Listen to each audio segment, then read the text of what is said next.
Seja muito bem-vindo ao Direito Penal. Eu sou o delegado Rodrigo Peçanha e hoje nós vamos dissecar o marco do combate ao crime organizado, a Lei 15.358 de 2026. Mas antes de iniciarmos, eu tenho um aviso importante. Para você acompanhar essa aula em alto nível, eu disponibilizei um PDF denso, esquematizado e atualizado com toda a parte material dessa lei. Material de apoio definitivo que eu preparei para os meus alunos de mentoria. E o link para baixar esse material gratuitamente está aqui na descrição desse vídeo, no primeiro comentário fixado. Pegue o seu e vamos para a aula.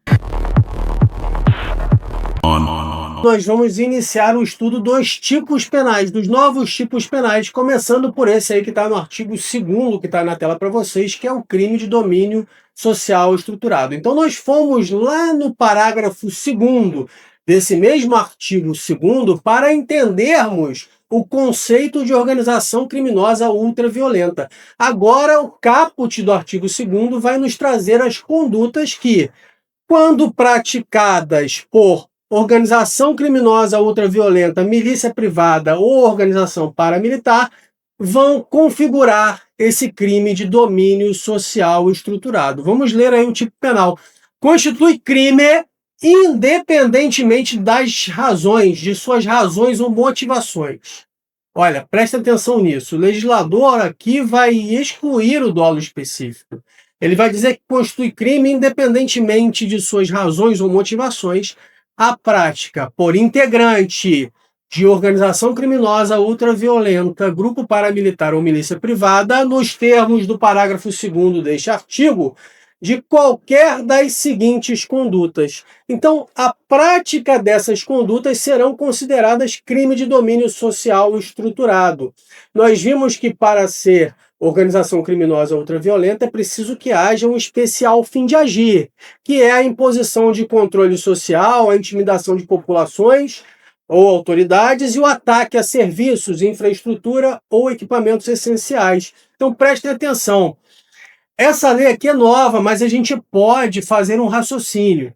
Para ser considerado organização criminosa ultraviolenta, exige-se esse especial fim de agir forçosamente. Nós temos que entender que, para a prática desse crime, apesar de o legislador não ter colocado aí no caput, tendo inclusive, e na minha visão, desnecessariamente dito o oposto, falando independentemente de suas razões ou motivações, será exigido sim esse especial fim de agir do agente. Isso porque o especial fim de agir do agente integra o próprio conceito de uma crime ultraviolenta. Compreenderam? Então, para que esse crime, raciocínio assim, para que esse crime possa ser cometido, eu tenho que ter um integrante de uma organização criminosa ultraviolenta. Ponto. Para que haja organização criminosa ultraviolenta, é preciso um especial fim de agir. É o parágrafo 2º do artigo 2º que nos diz isso.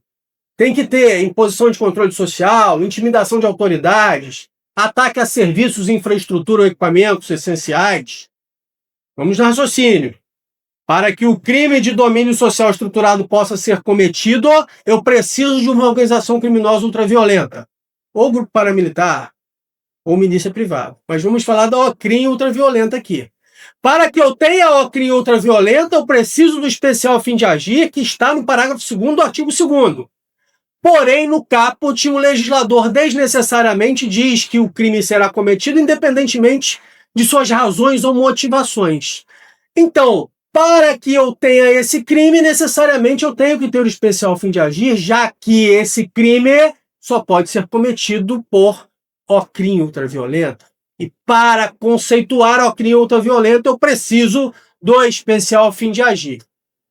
Em relação às milícias privadas e grupos paramilitares, a gente deve entender que também se exige o especial fim de agir, porque não há sentido em se exigir esse dolo específico para as organizações criminosas ultraviolentas e não para as milícias e organizações paramilitares. Mas isso, obviamente, gerará discussão e divergências na doutrina. Eu trago aqui apenas uma reflexão para a gente, beleza?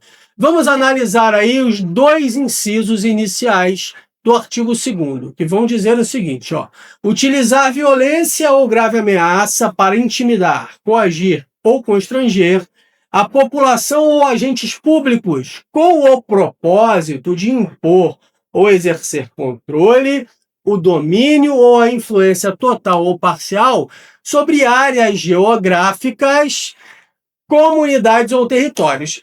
A punição aqui vai para aquelas situações em que essa organização criminosa, ultraviolenta, esse grupo paramilitar ou essa milícia, vão dominar determinado território, determinada comunidade, com violência ou grave ameaça. Então chega aquele monte de cara armado lá num determinado bairro, Rio das Pedras, no Rio de Janeiro, por exemplo, que é uma comunidade dominada pela milícia há muitos anos, desde do início dos anos 2000, e que a milícia domina a comunidade de Rio das Pedras. Como que faz isso? Através de violência, de grave ameaça, de homicídios, de extorsão.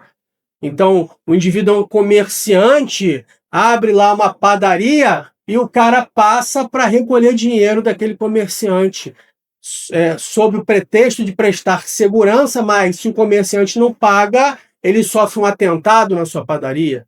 Perceberam? Ele sofre um atentado contra o seu patrimônio, contra a sua própria vida. Então, se essa violência ou grave ameaça para intimidar, coagir, constranger essas populações ou agentes públicos tiver o propósito de impor esse controle, domínio ou influência, seja total ou parcial, sobre determinados territórios ou comunidades, a gente tem a caracterização do crime de domínio social estruturado com uma pena de reclusão de 20 a 40 anos.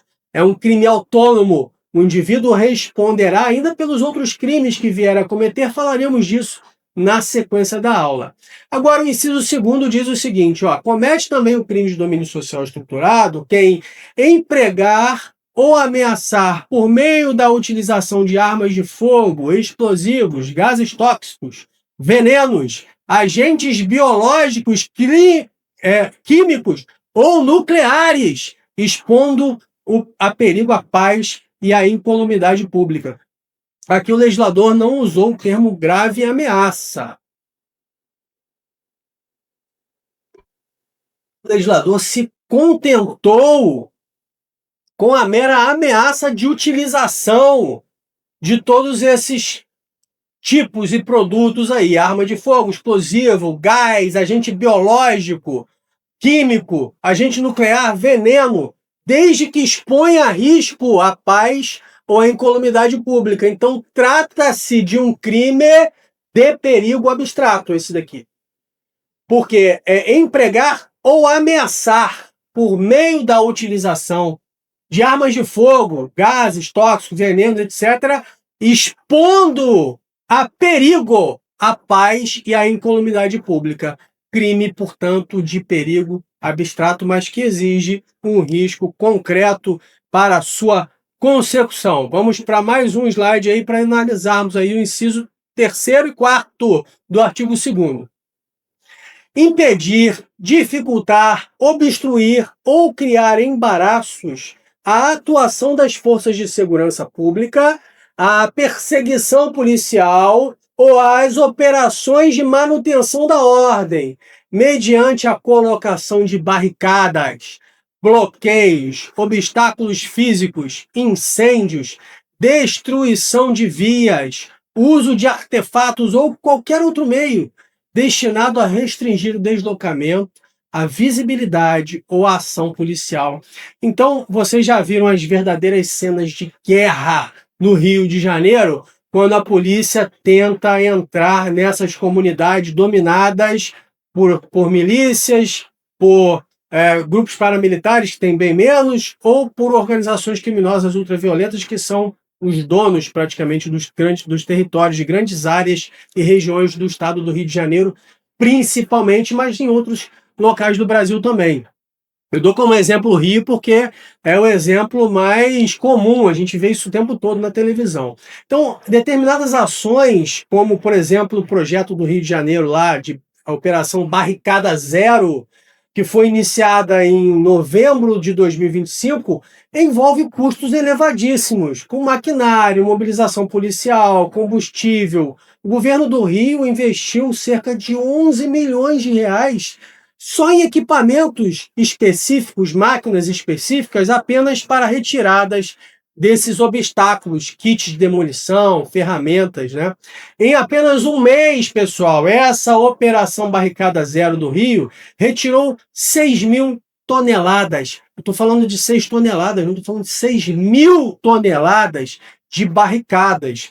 Portanto, a gente tem realmente ali locais no Rio em que a polícia simplesmente não pode entrar, né? Aí precisa fazer essas operações conjuntas entre Estado e Prefeitura, gasta dinheiro público pra caramba, e afinal de contas, o Estado precisa poder entrar e acessar qualquer área dentro de sua região para exercer a sua soberania. A partir de agora, atitudes como essa de pessoas que impedem, dificultam, obstruem, criam embaraços à atuação policial através da colocação de barricadas, obstáculos físicos, queimam ônibus, não é isso? A gente vê diversas imagens disso. Essas pessoas serão responsabilizadas por esse crime de domínio social estruturado, com penas, repito, de 20 a 40 anos. Uma pena bastante alta. Depois discutiremos se eventualmente ela não pode violar o princípio da proporcionalidade. Vamos lá. Inciso 4º. Impor, mediante violência ou grave ameaça, qualquer tipo de controle social para o exercício de atividade econômica, comercial, de serviços públicos ou comunitários. A gente tem recentemente um caso de empresas de internet no estado do Rio que simplesmente saíram das comunidades porque o sujeito não aguenta mais. Ele fica lá, ele tem que pagar a milícia ou a facção criminosa para estar ali, ou então o serviço dele é depredado, é cortado, os caras sobem no poste, arrancam a internet e falam com a comunidade: "Ó, vocês vão comprar a internet de mim". E aí é um gato net. Ele está puxando um gato de algum lugar e distribuindo mal e porcamente para aquela região. E as pessoas ficam reféns desses criminosos. Então, pessoas que impuserem agora, por violência ou grave ameaça, qualquer tipo de controle social para o exercício de atividade econômica, comercial, de serviços públicos ou comunitários, incorrerá no crime de domínio social estruturado, penas de 20 a 40 anos. Existe um caso recente, que eu estava lendo uma matéria, sobre um indivíduo, um inglês que veio para o Brasil para empreender, né? E ele escolheu a região de Rio Bonito, que fica próximo do Rio de Janeiro. Quem é do Rio aí conhece bem, você passa por ali quando vem da região dos lagos para chegar ao Rio de Janeiro, para chegar a Niterói e depois ao Rio, você passa por Rio Bonito, uma comunidade dominada ali por milícias, por facções criminosas. Esse cara então comprou um grande terreno, estava num preço barato, porque era já num local de favelizado, e aí ele instalou uma usina de geração de energia solar, colocou aquele monte de placas lá. Bom, logo depois da inauguração, ele contando, parou um carro ali na porta, desceu um indivíduo para falar com ele, se apresentou, tá tudo certo, ó, a gente aqui, a gente vai oferecer para o senhor um serviço de segurança. O senhor precisa contribuir aí com uma quantia de 20 mil reais mensais para que a sua empresa fique protegida, porque você sabe, o Rio é um local muito violento. Aí o cara falou: não, mas olha, o inglês, né? Coitado, um estrangeiro, não entendia nada da realidade do Rio. Eu não quero isso, não preciso. Assim, eu tenho muros altos, tem câmeras aqui, a ilusão dele. E aí o cara falou: não, tudo bem, já que o senhor não precisa, sem problema, eu vou embora. O cara foi embora e naquele mesmo dia à noite, indivíduos encapuzados invadiram a empresa desse inglês, destruíram metade das placas solares, a metade, e foram embora. E aí, no outro dia, o cara se deparou com aquilo e começou a realizar uma manutenção ali para consertar e absorver todo aquele prejuízo. Aí o carro com o mesmo sujeito parou e falou: rapaz, que pena, né? Não falei que aqui era um local violento? Acho melhor o senhor contratar os nossos serviços para evitar que isso ocorra de novo. Aí o inglês disse para ele que realmente não iria contratar nada, colocou a empresa toda à venda a preço de banana e voltou para a Inglaterra. Então percebam que isso é um problema grave que gera repercussões, inclusive de arrecadação tributária para o Brasil, enfim, inúmeros problemas, e a lei veio aí para tentar minimizar esse tipo de ação, punindo de maneira severa os indivíduos que praticam esses crimes. Eu sei que a teoria, por si só, não vai garantir a sua aprovação. O que separa o candidato aprovado daquele que fica pelo caminho é a capacidade de aplicação do conhecimento na hora da prova. E por isso eu preparei um curso intensivo com 30 questões inéditas, estilo FGV, Sebrasp, sobre esse tema,